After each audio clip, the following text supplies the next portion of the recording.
All right, and we're live. Take it away, Nathan. All right. Good evening, everybody, and welcome to the live stream virtual neighborhood meeting for a project known as Residences at AltaVita. Next slide. So just to go over the agenda for tonight, I'll go through some welcome and introductions. Then I'll jump into the meeting overview and format. We'll discuss the project and process a little bit. The applicant has a presentation that they'll go through. And then finally, there'll be an opportunity for public comment and questions. So as far as introductions go, my name is Nathan Jones-Meyer. I'm a principal planner with the city of Longmont. I also have Zach Blazik, our environmental sustainability planner, and Dallas Stiles, our digital media specialist, on the call as well. On the applicant side, we have Don and Sloan Macy, as well as Parker Macy, who are here to kind of give an overview of their project. Next slide.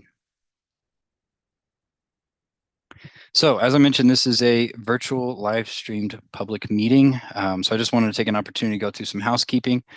There will be opportunity for question and comments after the staff and applicant presentation. Each speaker will have, in between the presentation and the question and answer period, there'll be a 5-minute break during which time folks can call in. We ask that you live stream when you're not speaking in order to avoid feedback, and you'll be called on by the last 3 digits of your phone number. Next slide.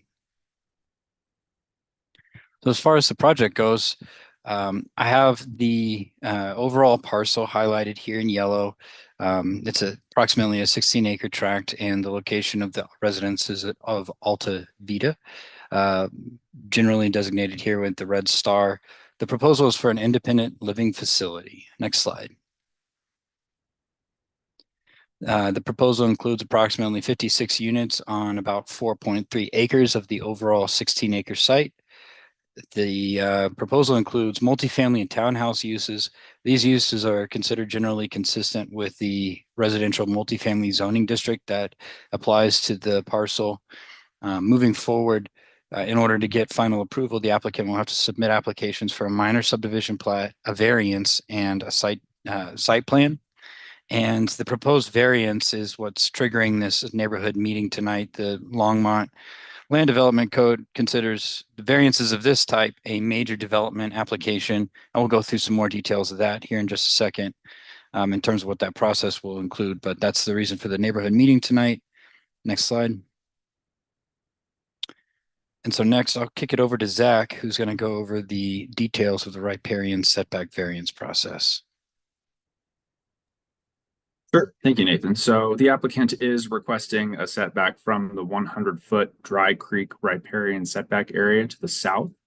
They're listed on the screen. It are the code requirements within for meeting those criteria. So staff will evaluate those, and then Planning Commission will make a recommendation to the City Council. City Council will make a final determination on whether that setback variance can be granted. That's all I have on this slide, Nathan. Cool. So kind of moving back to process. So as I mentioned, the first step in the process is the neighborhood meeting, which we are holding tonight. After this meeting concludes, the applicant will be allowed to move forward with submitting applications for minor subdivision plats, some variance, the site plan, and public improvement plans. Of these, as Zach mentioned, the variance is the one item that it requires a public hearing. There will be a public hearing both at the Planning and Zoning Commission and at City Council. However, the minor subdivision plat, the site plan, and public improvement plans are reviewed by the Development Review Committee, or a DRC. DRC consists of city staff, planners, and engineers, and environmental specialists like Zach, who will review the applications, make sure that they meet all the minimum requirements of the Land Development Code, and if so, they'll be administratively approved. Next step. So that concludes staff's presentation. I'll open it up to Don or Sloan, whichever one of you want to go over the applicant presentation. Unmuted. Yep, we're unmuted. Hi. Okay, I'll start. This is part of a farm that our family has owned for 61 years, and I've been developing it for 50 years.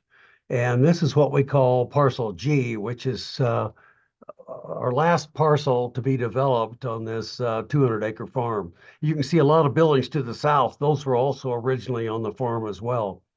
Uh, in parcel G, we have decided to do senior housing, and we've been working on it since 2010. Let's look at the next slide. It's a little more clear. If you look kind of in the middle of the property, you'll see on the left side the AltaVita Memory Care Facility that was opened in 2011. The assisted living facility was opened, I think, in 2016. Independent was opened in 2020. 19. Yep. So we went through a period in COVID where it was very difficult in this business. But now it has improved, so we would like to do another independent living facility, and that's the one we have planned on track D, which is the site to the right as you're looking at it. The other three sites, tract A, B, and C, are intended for lower level duplexes, fourplexes, and townhomes, all of which will be senior housing, but they won't have commercial kitchens and things like that. It'll be just regular, pretty much market rate housing, but limited to or being age restricted. So in tract E, we haven't, there by the daycare, we haven't decided what's going to go on there yet. But anyway, the city a couple years ago put the riparian setback along Dry Creek number 1, which this creek is, and said it would be 100 feet from the riparian area or the high water area. And our engineers, through the surveying and so forth we've done, have put a line on there, and you'll see the line in red where the approximate setback line. And as one can see, it inhibits substantially a lot of the property, takes a lot of the property away, and inhibits the development we'd like to do. So our request is to move that line down to the walk, which you can see in there. That walk's been there for quite some time. And also, kind of another important thing at some point in time is there's a major electrical line underneath the walk. This was a deal we negotiated years ago with PRPA, Longmont Power, and ourselves, where they put a alternate electrical line, large electrical line into the substation on South Fordham, and we put the bike path over it. And it's encased in concrete, and they do have the right to come in and tear it up at any time. They have like a 15-foot easement in there, and they could put another line in or have to come in and repair it or whatever. But nevertheless, it doesn't really do much for this purpose. But if we can get the riparian line down to the walk, why, then it would allow us to continue our development here. We did an ecological study late last year, and as you can see from the other slide, which was the drone shot of the parcel, we're still farming this parcel. In fact, there was even some hay bales on it. There's no riparian or wet areas along the creek on this property. So it doesn't even meet the criteria, in my opinion, that the city council set out for riparian areas along some of the creeks in Longmont. So those are the primary reasons that we are requesting for the riparian setback to be moved down to the walk.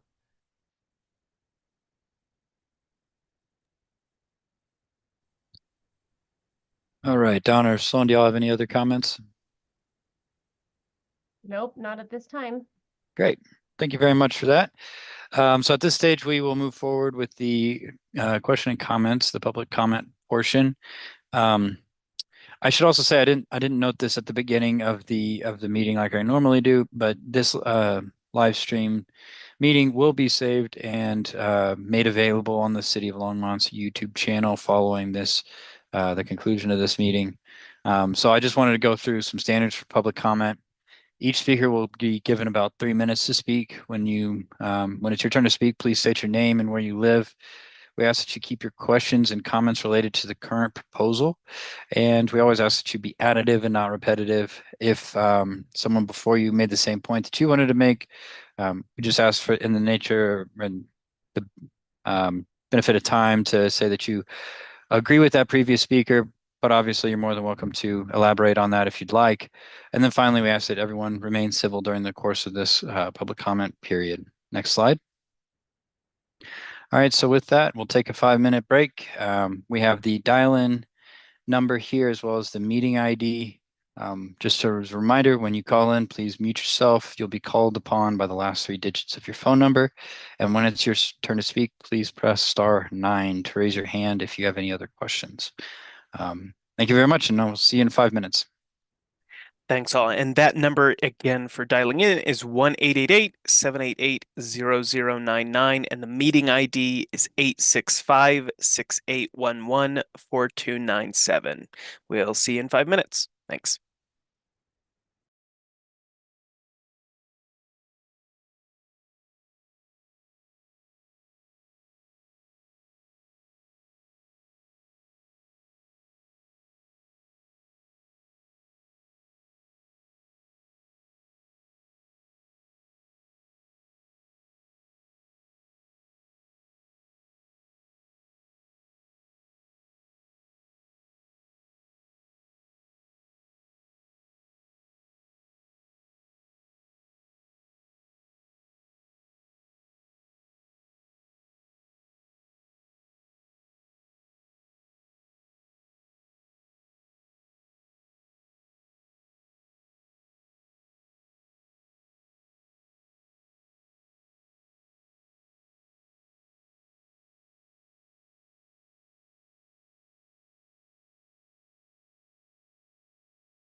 We're a little under a minute on our 5-minute timer. This is just a final notice that if you're watching the live stream and would like to call in, that number again is 1-888-788-0099.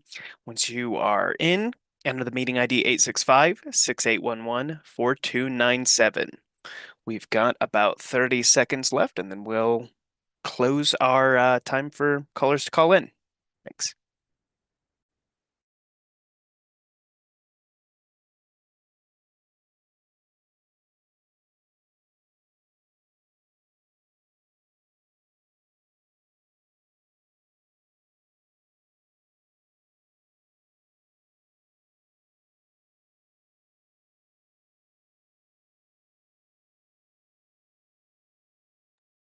All right, that has been 5 minutes. Nathan, right now we have no callers. Yeah, think it's a quiet night. Cool. We'll go ahead and move forward with the presentation since this will be saved on our YouTube channel. If you can move to the next slide. Cool. All right. Well, just to go over next steps, following the conclusion of this neighborhood meeting, the applicant will be allowed to move forward with submitting an application for review. As I mentioned, the DRC will review those applications. We will then, once the variance request application has been submitted, we'll review that. Once staff has reviewed it, for completeness and development recommendation, we will set the public hearing dates for both City Council and Planning and Zoning Commission. Those dates are to be determined, and we will send out public notice to all neighboring property owners at the time that we set the public hearing. And then just to recap, minor subdivision plats, site plans, and public improvement plans are all going to be reviewed administratively by the DRC. Once those have been approved, the applicant can then move forward with submitting building permit applications and construction can begin. Next steps, or next slide. So here we have some contact information. Once again, my name is Nathan Jonesmeyer, Principal Planner. My email address is nathan.jonesmeyer@longmontcolorado.gov. My phone number is 303-774-3585. And the applicant is Dawn and Sloan Macy. Dawn at macydevelopment.com and Sloan at macydevelopment.com. And their phone number is 303-321-8888. Thank you very much, and y'all have a good night. Thanks. Thanks all. Have a good evening.